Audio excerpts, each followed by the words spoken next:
Hello again, Image Design. Let's finish up that comic panel practice assignment for Unit 9.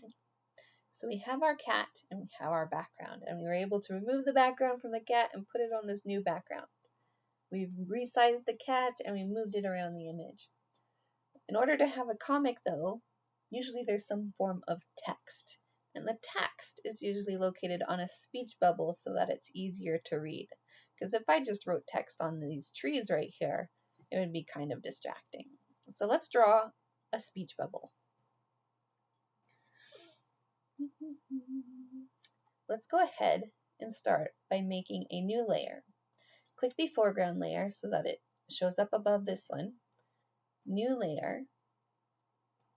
Set it up so that it is transparent, and name this one Talk Bubble.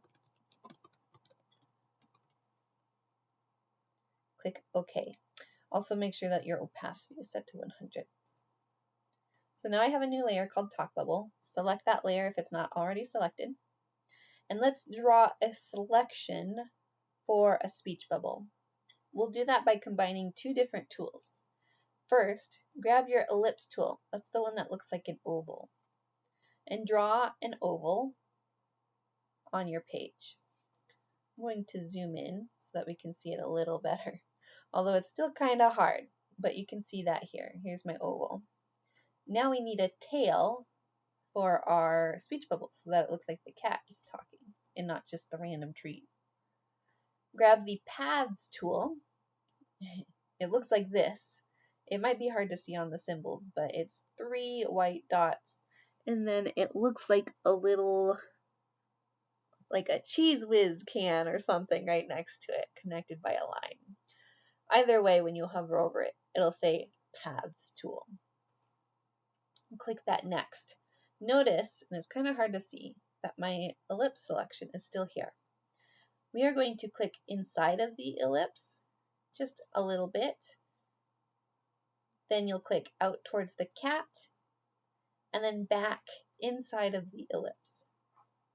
So it'll have 3 dots like this: inside, outside, inside. If you want to move the outside point so that it faces the cat more directly, you can just grab it and drag. And once you're happy with this, you will take the Paths tool area over here and hold down Shift and then click Selection from Paths. And what that does is it creates an outline that uses the ellipse, and then it goes down to this point. So it joins them together. That's why Shift is important. So you'll notice when I hover over Selection from Path, it has that shortcut down there. Shift is to add, Control is to subtract, Shift and Control is to intersect. So we're adding, so that's why we hold Shift before we click this button. So one more time. Grab your ellipse tool. Draw the ellipse oval. Click the Paths tool. Click once inside of the bubble, outside of the bubble, and back in. Then hold Shift and click Selection from Path. And it'll join the tool together. Alright, so we have our selection, but we need to color it in. So over here in your color selection area, click on the foreground color and choose a color that will show up against those trees. I suggest something either very dark or something very light. So I'll use a light pink. Then use the bucket tool and click inside of your speech bubble selection. And it will fill in, and you'll see how you added that point to the ellipse.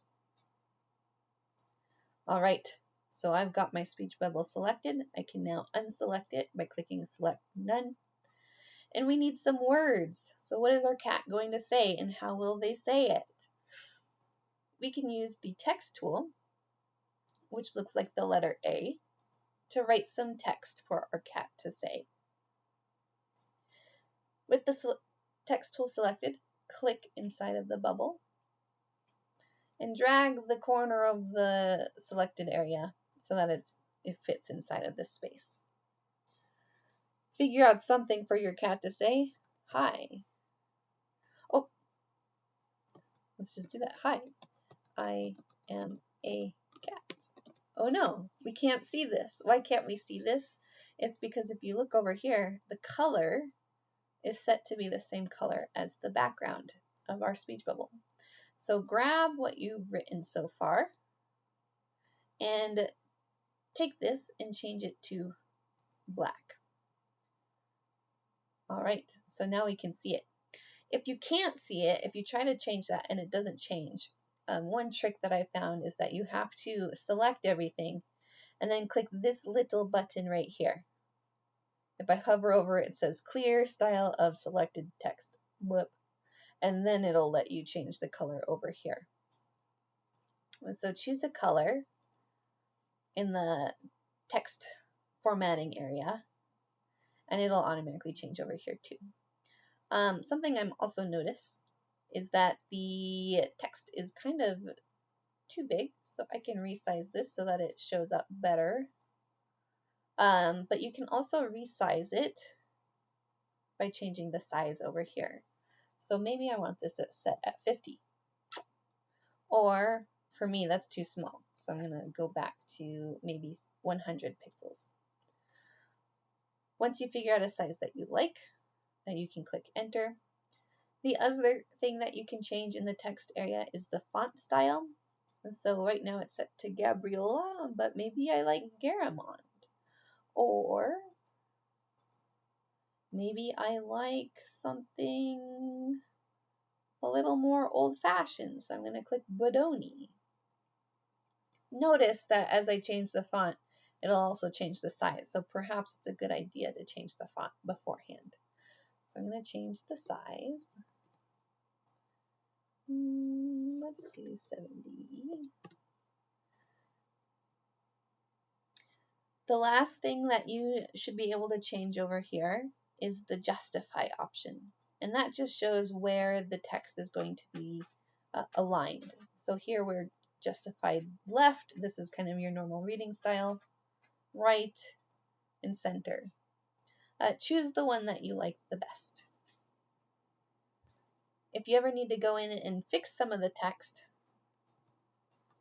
like here I would like to add an exclamation point and perhaps move this down to the next line, you can do so by clicking on the text area in between where you want to add your text. Once you are happy with your text, you can move it around using your move tool.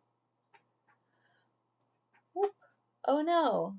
So something can happen that I thought was really annoying until I realized what was happening, is that when you try to move your text tool or your text area, it'll move everything else around it instead. You have to be very careful about selecting only the text, which is hard because they're skinny lines. So what can you do to fix that? Under the Move tool, there is an option for a toggle. Select it to move the active layer. That way, you choose the layer that you want to move, and that will be the only thing that it moves. So here I have it selected on the Select tool, and now it will only move the text, even if I click off the side. So move the active layer when you have the Move tool selected. That is my biggest piece of advice here.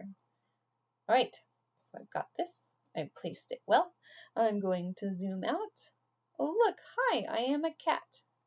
It looks cute. Okay, I'm all finished with the practice now. So I can save my work as a comic panel and go on to work with the assignments. Let me know if you have any questions or if you encounter any problems.